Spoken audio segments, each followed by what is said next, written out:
The master alarm is screaming in your ears.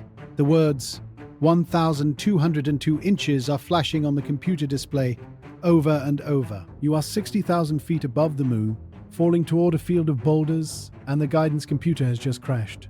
But this did not start here. Let us go back to the beginning. You are standing in the suit-up room at the Kennedy Space Center. It is July 16th, 1969. The room is cold, all white tile and bright lights. Technicians move around you, checking connections. You are already inside your pressure suit. It smells like pure oxygen and hot plastic. You can hear your own breathing, loud inside the helmet. A technician helps you with the big, heavy, portable air conditioner, the umbilical that will keep you cool until you are plugged into the spacecraft. You walk out of the building, the suit stiff at the joints, and you see it. The Saturn V. It is taller than anything you have ever seen. A white skyscraper lying on its side, steamy in the Florida morning. You take the elevator up 320 feet. You walk across the narrow swing arm, the gantry, and you crawl through the hatch into the command module. Columbia. You strap into the left-hand seat. Below you, 3.5 million pounds of rocket fuel are waiting. The countdown hits 0. For a second, nothing. Then a deep, distant rumble that builds into a vibration you feel in your bones. The hold-down arms release. You are moving. You are pressed back into your seat. The sky outside the small window turns from blue to black in less than 3 minutes. The first stage cuts off, and for a second you are weightless, thrown forward against your straps. Then the second stage lights. The ride is smoother now. You watch the Earth fall away, a curved horizon of brilliant blue. The third stage fires, pushing you into a parking orbit. You are weightless. You float against the straps. You look out at the whole planet, hanging in the blackness. It is quiet. You have spent years for this. Thousands of hours in simulators. You have memorized every switch, every procedure, every possible failure. You left your family this morning, knowing you might not come back. Everyone knows it. The whole world is watching. You are not just flying to the moon. You are carrying the hope and the fear of an entire species. If you fail, it will be a very public failure. If you die, it will be a very public death. The mission is everything. You coast in orbit for a check. Then the third stage reignites, the translunar injection burn.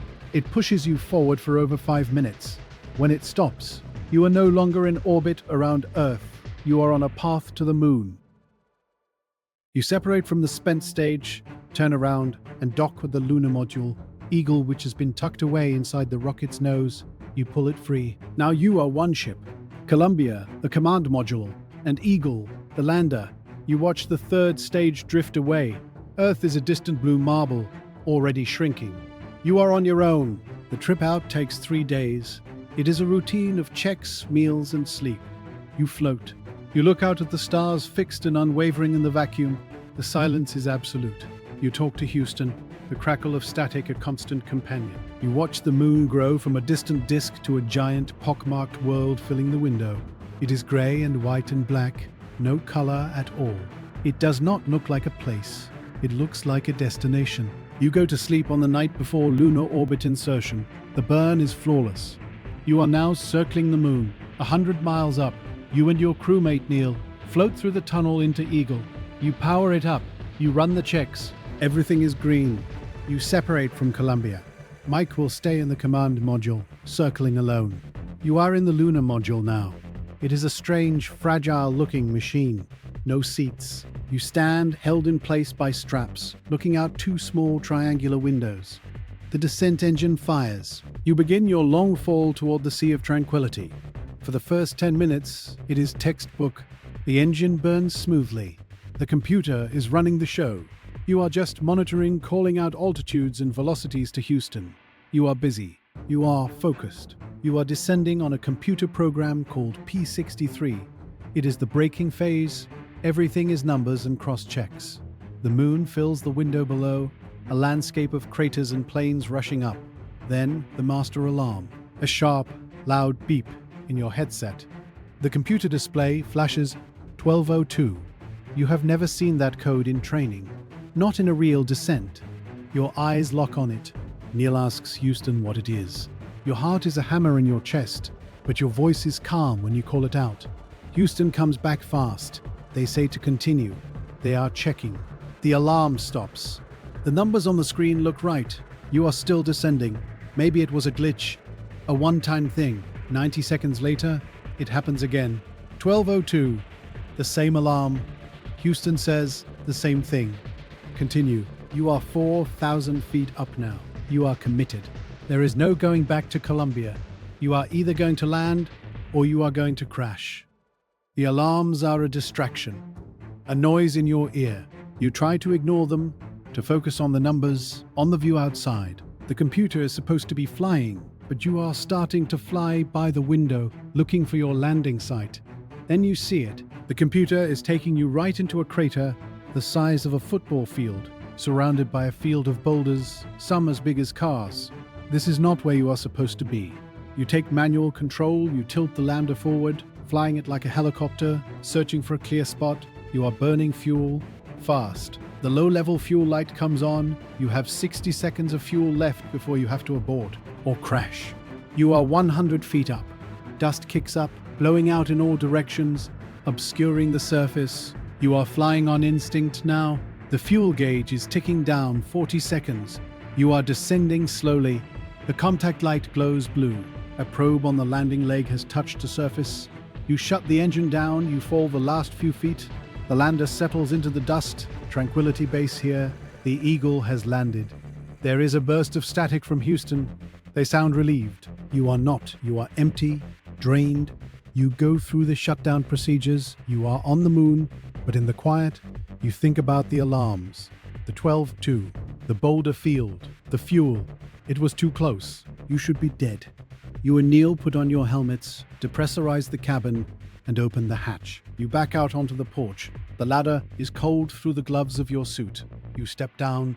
The footpad is a metal disc in the grey dust. You step off it. The surface is fine, like powdered charcoal. It compresses under your boot, but it holds. You look up. The sky is black. Deep, endless black.